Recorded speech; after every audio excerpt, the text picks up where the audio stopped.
Labour pain ಅಂದರೆ ಹೆರಿಗೆ ನೋವನ್ನ ತಡ್ಕೊಳ್ಲಿಕ್ಕೆ ಅಥವಾ ಈ ನೋವನ್ನ ಕಡಿಮೆ ಮಾಡಲಿಕ್ಕೆ ಇತ್ತೀಚಿನ ದಿನಗಳಲ್ಲಿ ಯಾವ ಆಪ್ಷನ್ಸ್ ಇರುತ್ತೆ ನಾವು ನಾರ್ಮಲ್ ಡೆಲಿವರಿಗೆ ನಾವು ಟ್ರಯಲ್ ಕೊಡುವಾಗ? ಸೊ ಇದರಲ್ಲಿ ಎರಡು ಆಪ್ಷನ್ ಇರುತ್ತೆ. ಒಂದು ಎಪಿಡ್ಯೂರಲ್ ಅನಸ್ತೇಸಿಯಾ ಅಥವಾ ಅನಾಲ್ಜೆಸಿ ಅಂತ ನಾವು ಹೇಳ್ತೀವಿ. ಎಪಿಡ್ಯೂರಲ್ ಅನಾಲ್ಜೆಸಿ ಅಂತ ಹೇಳಿದ್ರೆ ನಾವು ಬೆನ್ನಿಗೆ ಒಂದು ಇಂಜೆಕ್ಷನ್ನ ಕೊಡ್ತೀವಿ. ಸೊ ಇದರಿಂದ ಏನಾಗುತ್ತೆ, ಈ ಹೊಕ್ಕಳ ಭಾಗದಿಂದ ಕೆಳಗಡೆ ಇರೋಂಥ ಪೋರ್ಷನ್ನಲ್ಲಿ ಅವರಿಗೆ ನೋವು ಅಂದರೆ ಸೆನ್ಸೇಷನ್ ಇರೋದಿಲ್ಲ. ಸೊ ಅವರಿಗೆ ಪೇಯ್ನ್ ಬರ್ತಾ ಇರುತ್ತೆ, ಅಂದರೆ ಯೂಟ್ರಸ್ ಕಾಂಟ್ರಾಕ್ಟ್ ಆಗ್ತಾ ಇರುತ್ತೆ, ಹೆರಿಗೆ ನೋವು ಬರ್ತಾ ಇರುತ್ತೆ, ಬಟ್ ಅವ್ರಿಗೆ ಫೀಲ್ ಆಗೋದಿಲ್ಲ. ಸೊ ಇದು ಒಂದು ಆಪ್ಷನು. ಇದು ಸಕ್ಸಸ್ ರೇಟು ಆಲ್ಮೋಸ್ಟ್ 80-90% ಅವ್ರಿಗೆ ನೋವನ್ನ ಇದು ಕಡಿಮೆ ಮಾಡುತ್ತೆ, ಮತ್ತು ಇದರಿಂದ ಯಾವುದೇ ರೀತಿಯಾಗಿ ಮಗುಗಾಗಲಿ ತಾಯಿಗಾಗಲಿ ಇದರಿಂದ ತೊಂದರೆ ಆಗೋದಿಲ್ಲ. ಇನ್ನೊಂದು ಎಂಟೋನಾಕ್ಸ್ ಅಂತ ಒಂದು ಗ್ಯಾಸ್ ಬರುತ್ತೆ.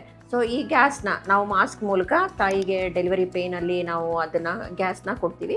ಸೊ ಈ ಗ್ಯಾಸು ಅವರೇ ಮಾಸ್ಕ್ನ ಇಟ್ಕೊಂಡು ಯಾವಾಗ ಅವ್ರಿಗೆ ನೋವು ಜಾಸ್ತಿ ಆಗುತ್ತೆ ಅಂಥ ಟೈಮ್ನಲ್ಲಿ ಇವರು ಆ ಮಾಸ್ಕ್ನ ಅವ್ರ ಮೂಗಿನ ಮೇಲೆ ಇಟ್ಕೊಂಡು ಅದನ್ನು ಉಸಿರು ಒಳಗಡೆ ಎಳ್ಕೊಂಡಾಗ ಈ ಗ್ಯಾಸ್ ಅವ್ರ ಬಾಡಿ ಒಳಗಡೆ ಹೋಗುತ್ತೆ, ಮತ್ತು ಅವ್ರಿಗೆ ನೋವಿನ ಫೀಲಿಂಗ್ ಏನಿರುತ್ತೆ ಅದು ಕಡಿಮೆ ಆಗುತ್ತೆ. ಇದು ಕೂಡ ತುಂಬ ಚೆನ್ನಾಗಿ ಕೆಲಸ ಮಾಡುತ್ತೆ. ಇದು ಎರಡೂ ಕೂಡ ನಾವು ನಮ್ಮ ಫೆಸಿಲಿಟಿನಲ್ಲಿ ನಾವು ಯೂಸ್ ಮಾಡ್ತೀವಿ, ಶಾಂತಿ ಗೈನೆಕ್ ಹಾಸ್ಪಿಟಲ್ನಲ್ಲಿ.